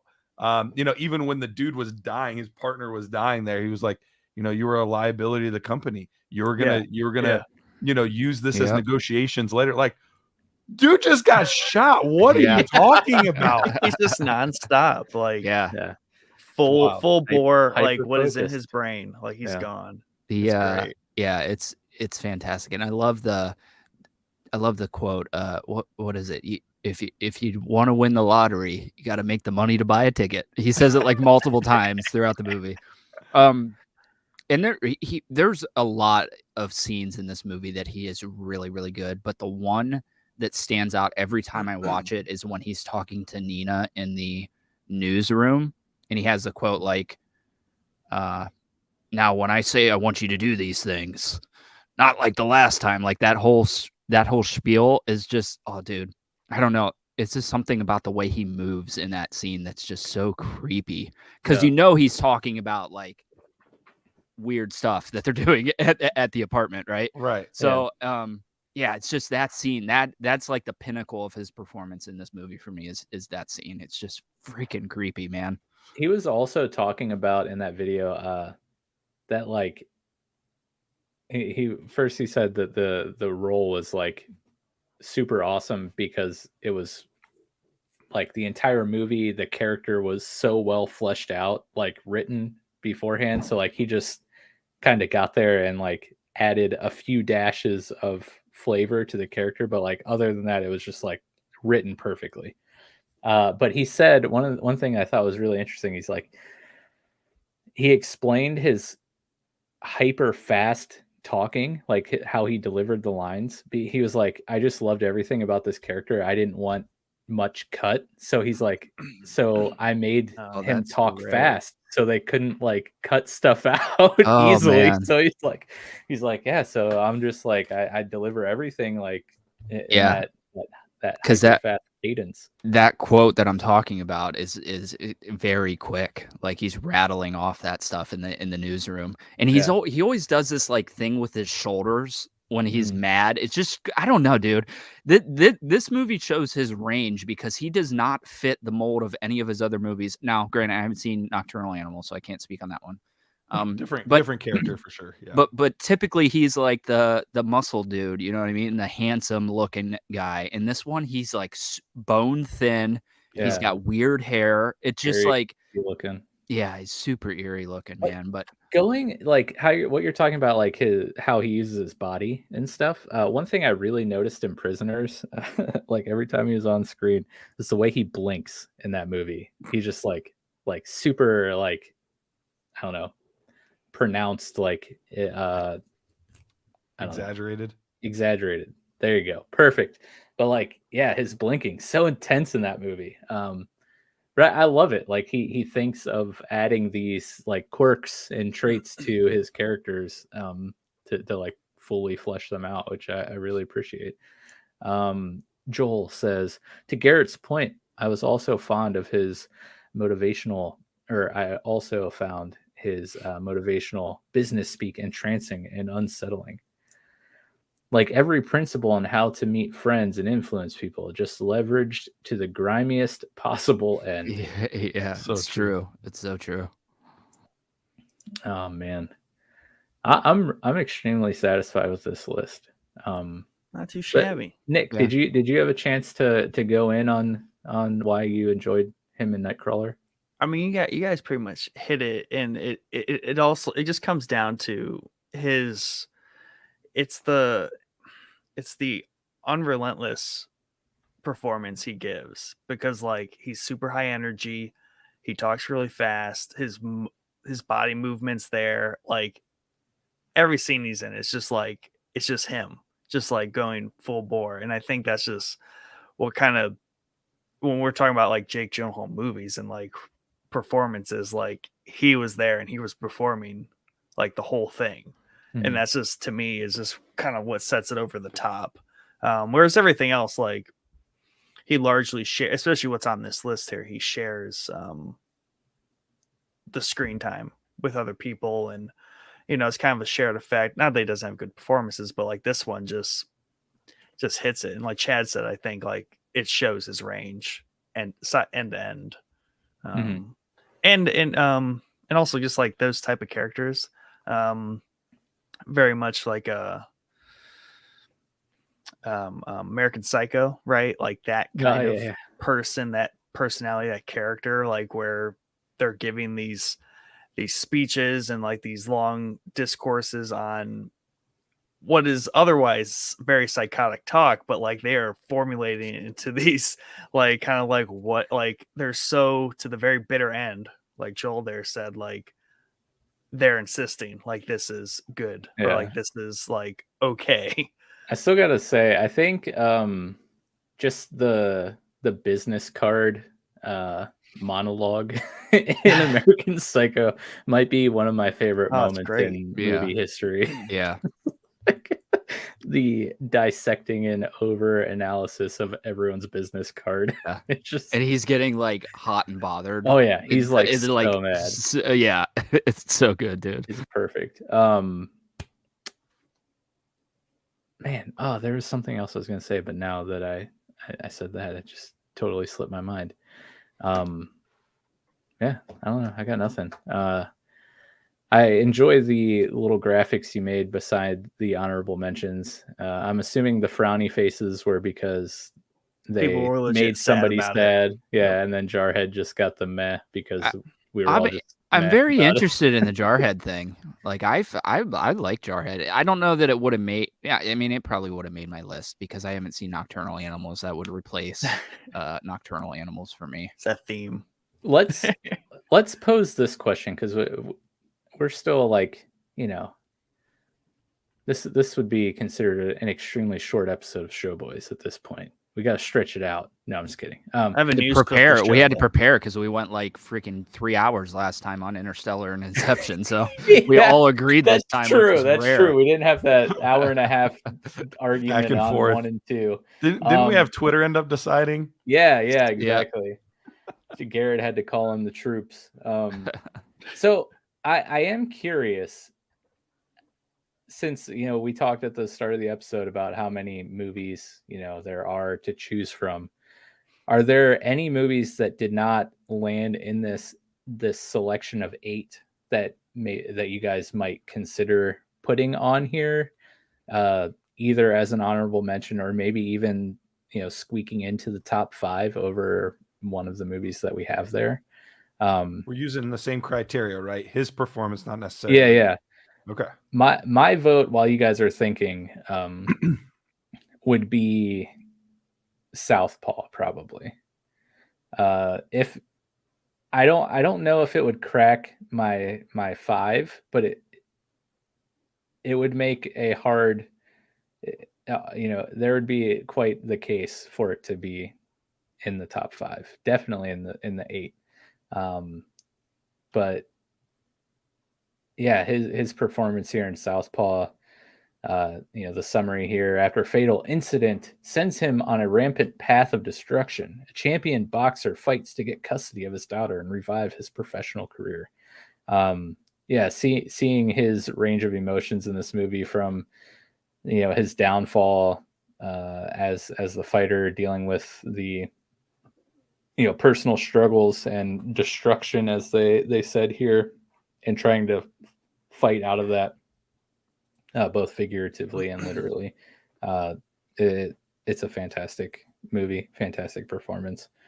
That for me definitely would make a strong argument, definitely to be in the top 8, but maybe even squeak into the 5 here. Yeah, I think definitely like Southpaw could have been on there, but I'm like kind of looking at his movie list here, and I'm just seeing a theme here in a bunch of the movies that we've discussed this evening, and this is in order of release. It goes End of Watch, Prisoners, Enemy, Nightcrawler, Accidental Love wasn't on here, but Southpaw, like that's all right after each other. Like that's a big chunk of our list. Yeah. And he just like in 2015 he was in 4 movies. Right. Dang. 2015, you said? Yeah. He was in more than that, because he was in Everest as well. As if that's not, oh, you're counting that? Okay. Oh, well, he plays a very tiny. I love that movie, but he plays such a obscurely tiny role in it that probably wouldn't make my list. But there is one that would certainly make my list, and I just looked it up because it's actually got a 92% on Rotten Tomatoes, which is much higher than I thought it would get. But it was Source Code, what I talked about earlier. I just have for End of Watch. Yeah, wow. I have a love for that movie. I don't know what it is about it. I'm also kind of partial to Life, but again, I don't know that his performance in that is really worth putting on the list. He did Prince of Persia and was just like, all right, yeah, I know what I need to not do. And now I'm just gonna like crush it. Joel says, is Nightwalker 2 the only sequel that will work in this list? I'm not aware of a Nightcrawler 2, and I don't think, just a quick Google search. Yeah, well, let's back out to the list. A sequel is even in the works or whatever. I think he's saying, is it the only one that would work as a sequel? Yeah, I mean, I have not seen number 3, but yeah, I mean, you're not going to make a Zodiac sequel. Well, actually, yeah, I guess theoretically you could, now that we somewhat know who did it. Enemy, no, you can't sequel that one. Nocturnal Animals, you might be able to. Yeah, you think? I mean, it's about him writing this novel. I think it would be a little disjointed, but I mean, if he writes another book, I guess. Is it like a what kind of movie is Nocturne? Is it like a horror movie or what? It's more like suspense. Because it's a drama thriller. Because like one of my favorite games of all time is Alan Wake, where you're writing, and it kind of sounds like you're a writer, and that piqued my interest. I had no idea what this movie was even about, to be honest. So basically, it's a guy that well, it starts off with Amy Adams, and she's like made a bunch of money and doing really, really well for herself, and you can tell that, like, even though she's like really happy, or even though she's really successful, she's not very happy, like, with her life. Her husband's cheating on her. He's always like out of town for business. Financially, like, they were doing really well, but like secretly they're going broke, and like just things are just like not good in her life. And she brings up like her ex-husband, and she brings him up because he leaves a book that he had written in her mailbox, and they hadn't been married in like 20 years. So it had been a long time. But she was always kind of like critical because she was like a very driven person. And so she was kind of like critical of his work. And he was much more of a traditional writer. He was a little more sensitive, a little more, thought provoking, a little more positive and optimistic. And she's, very business minded and driven. Well, basically, while she's starting to read this book that he wrote, which is this horrific tale of his wife and daughter being kidnapped on the road and being murdered, and then him trying to find justice for his wife and daughter. And it's this, it's a very like intense book, but it was for her. So it was written for her. And you see a lot of parallels like in her own life, what she went through with him and the feelings that she made him feel, just very exaggerated forms in this book. So is the movie playing out the book? Yes. She reading it and then you're seeing it play out. Exactly. Oh man, that's kind of cool. Yeah. Yeah. It's definitely worth the watch. It's a very good movie. It's a good one. Yeah. I might have to check it out. Then you can give us the updated list. Yeah, exactly. Yeah. Update from Joel. He says potential sequels. So that's what you I guys think, were yeah. right. You could do like theoretically, you could probably do end of watch in some capacity, even though he's pretty screwed up and in a wheelchair. But you could do like what they do with Jarhead and just completely recast everything. Yeah, I thought I heard that there was an end of watch series coming out. Let me verify that real quick because I do remember hearing something about that. That would be sweet. Just saying.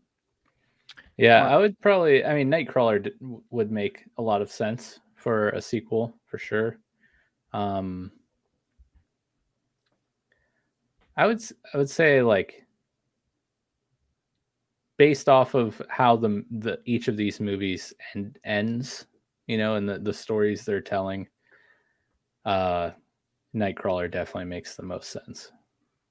I would agree with that. I would I'd be all on board for a Nightcrawler sequel. End of watch series is in the works at Fox. Ayo, they would. Kid Joe Cross says he put in so much work for the Southpaw role. He added 28 pounds of muscle, and he got the role because Eminem passed on it, which really that would be super interesting. Yeah, and would it by be interesting? though? I mean, not good. Horrendous. Yeah. And Nick is having a Garret moment now because he's. Are you an Eminem or a Marshall Mathers stan? Yeah, he would have been fantastic in that. I mean, he basically played the same role in 8 Mile. Like, rap battles and boxing are like identical. Very close. The same, yeah. Very close. Equal intensity. Joel says source code slaps. It really does, man. It was a good movie. It really does. So, did you guys have a chance to look through and see which ones you would add? Chad, you said source code, yeah. What'd you say, Garret? Did you give one? I didn't give one. I don't know that there's any that I would like for sure add. I have no issue with any of the ones that were mentioned. If I had to go for like an off the wall one, especially one that like wouldn't fit this list at all, but I would like throw it out there kind of tongue in cheek, but kind of serious. Love and Other Drugs. He was actually pretty good in that. Even though it's like this chick flick rom-com, like, it would never actually make the top 5. I did enjoy him in it. So I don't know, but no, I wouldn't ever like feel good about actually putting that on this list, but like maybe it could come in 9th. I don't know. There you go. And I got to shout out a coworker, Fran. She, when I told her the episode idea for tonight, she demanded that Bubble Boy make an appearance on here. So did Underfunded. He loved it. Yeah, so there you go. I mean, that's 2 votes for Bubble Boy. So we need to do like spots 10 through 15 power rank. Yeah, For like all the just like True Sherry, like special place in everyone's heart movies. Yeah, we'll have Garrett back for Jake Gyllenhaal V2. But no, that's good. Do you have one, Nick, that didn't make the list? No, I mean, I'm kind of there with Garrett. Like Day After Tomorrow. Like, I do enjoy that movie. That's another one I completely forgot was a Jake Gyllenhaal movie, but that one's just special to me because it's like that first like world is ending movie that just set off like the next like 20 years of, hey, every other year we're gonna make one of these. So okay, can I just? It's like the B. I guess maybe we should do like a B tier. Jake Gyllenhaal movies. There you go. I'm looking through his IMDb page again. And this just shows his range. He voiced Jim Prescott in the animated movie Spirit Untamed, which my daughters are obsessed with. Spirit, which is a cartoon about a horse. So yeah, he was Jim Prescott in Spirit Untamed, which I had no idea, and I've seen that movie like 30 times. I should audition for the sequel. There you go. There you go. Yeah, dude. Real quick random question. Yeah. We did this based on his performance. If you guys were to have the top 3 movies that he's in, would your list be different? Of if it wasn't his or just like in general? Just the movies that he's in. Would your top 3 list be different? Like for me, Prisoners would be at the top, even though like I agree that it probably shouldn't be his top 5. Yeah, over Nightcrawler. I loved Prisoners. Wow. Absolutely loved Prisoners. Like, a lot. Yes, it's absolutely within my top 10. You've recommended that movie to me multiple times before we had this idea for this episode. And also, I'm just saying, IMDb does have it rated higher than all of these. So, for what it's worth. Yeah, I can't argue with that. Donnie Darko would be up there for me. It would be in this top 5, and that would like shuffle some things around for sure. Man, okay, so if we had to go top 3 movies overall that he is in, number 1 probably Nightcrawler. Number 2 would be Enemy. Number 3 would probably be Donnie Darko. What about you, Garrett? You asked the question. Yeah, it would be probably Prisoners,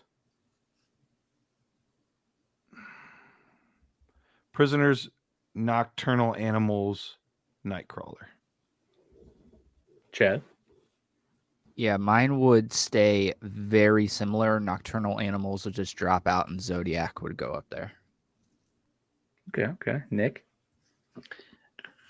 I'd probably do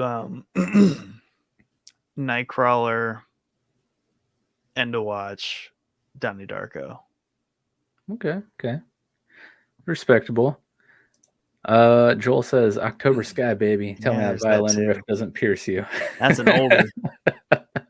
That's for sure. Yes. Oh, man. This was a fun episode, guys. I love doing these ones. I think Power Ranking is definitely going to be an ongoing series along with our tier lists that happen.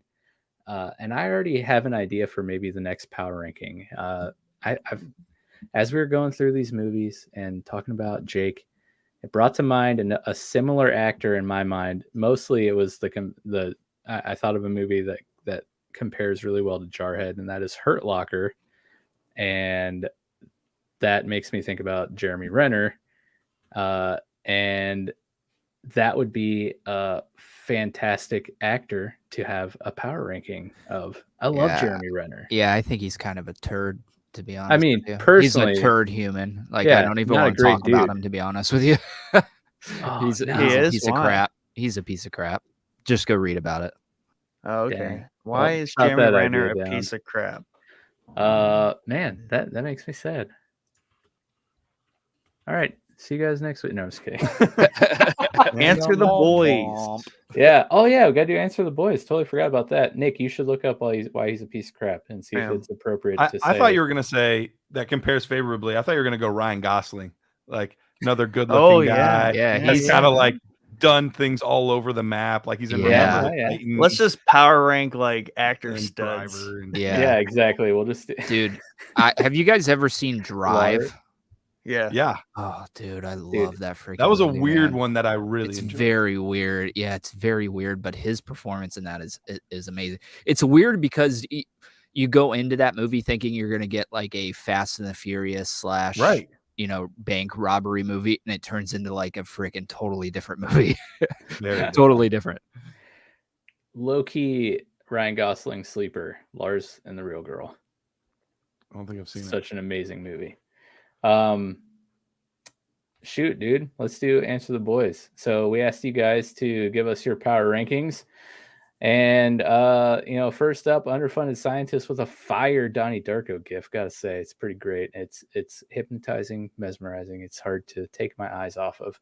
But he says, I love Donnie Darko so much. The scene in the movie theater where he asks Frank what happened to his eye and just replies, I'm sorry. So powerful.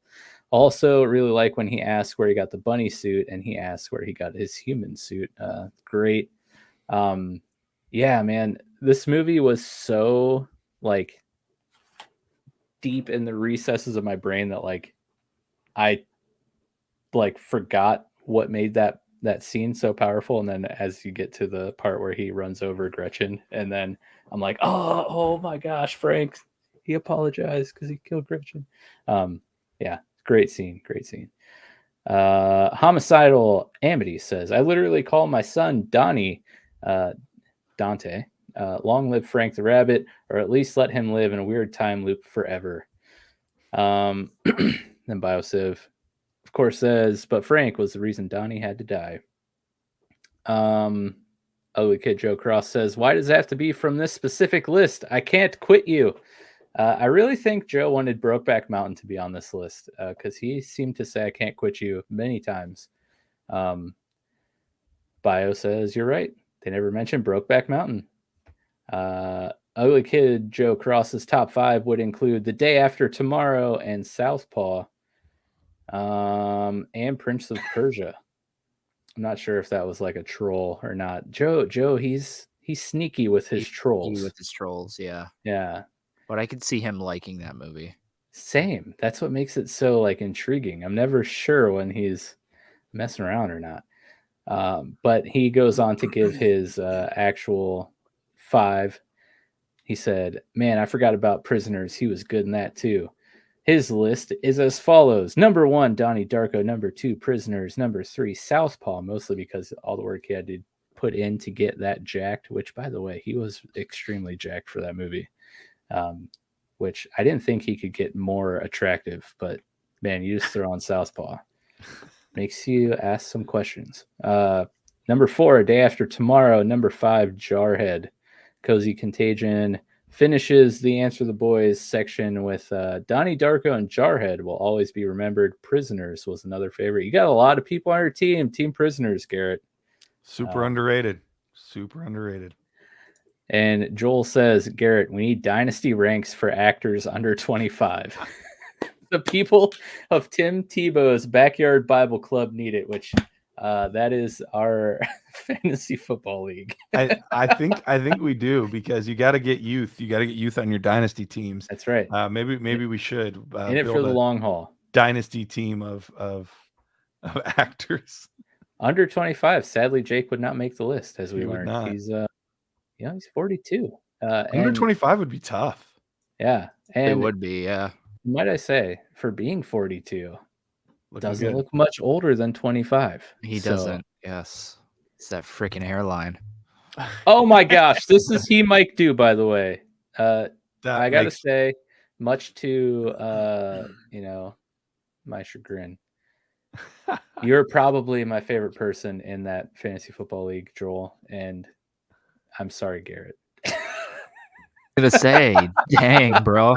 If you only rough. were a part of Honest. our DMs where he's trying to Fair. like swindle all these draft picks out of me, the interactions are great, and his gift game is just on fleek. He is very good. He sent me one the other day, and I just rejected it super quickly. And he was like, "Fair. I was probably a tad aggressive." That's all right. You should have been. This one he sent me again. This is just going to be ongoing. So just get used to it. Fantasy Football Talk is going to become a part of the show. I'm so sorry, show boys. It's my fault. He sent me a trade offer. I countered. He rejected. We talked, and then he sent me the exact same offer that he rejected that I countered with. And I was like, "That's great. Okay, so we're doing it." So it's It's a happening. deal. Yeah, it was great. Plus, he sneakily somehow obtained my address, which I don't know whether or not to be impressed or scared. I had nothing to do with that. Maybe he knew yours, Garrett, Yeah. and you guys were neighbors. That was pretty obvious. You hid that one I have well, Garrett. no idea what you're talking about. But I think I might have a new Bulbasaur sticker coming soon, courtesy of Mr. Joel, and it's a fabulous sticker. I can't wait to put it on my guitar. So I hope it arrives. But yeah, that's been the Jake Gyllenhaal Power Ranking. Thank you so much, Garrett, for coming on, spending some time with us again. Absolutely. We always appreciate your thoughtful insight and discourse. You're a great lad over there. Thanks for joining us. Oh, absolutely. It's fun. I mean, I normally get to sit down and talk about football all the time, which don't get me wrong, love it. But it's nice to be able to sit down and like talk about other interests and get to have some interaction on that. So it's fun. So I appreciate the invite, man. For sure. You're welcome anytime, of course. And I just, miss having talks about movies and shows with you. And since you don't live just move to Columbus, homie. Yeah, since you don't live like right down the road, I can't just walk over to your house or make you come to my house and watch Midsummer at like 11 o'clock at night. That was awkward. That's how Mike gets you. That's right. But yeah, what do we have going on? We have Newscast Monday.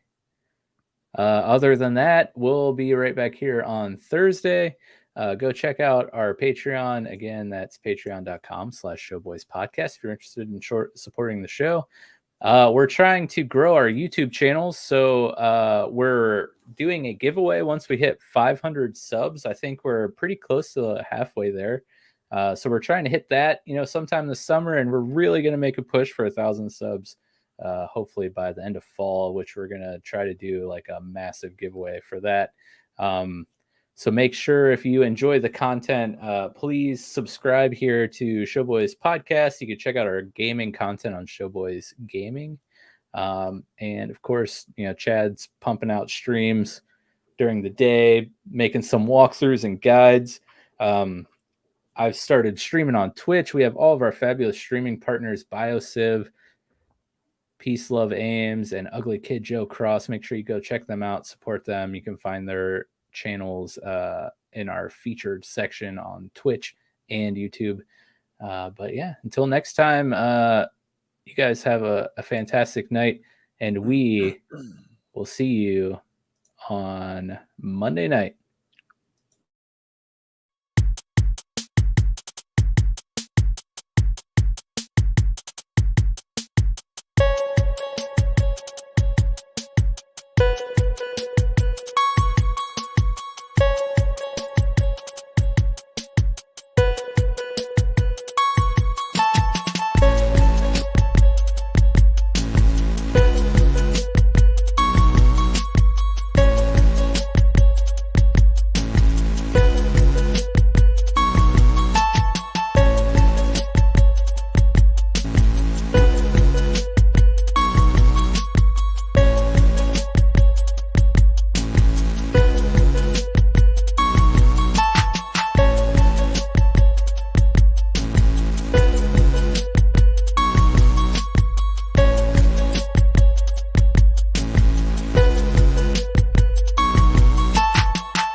Viewer discretion is advised.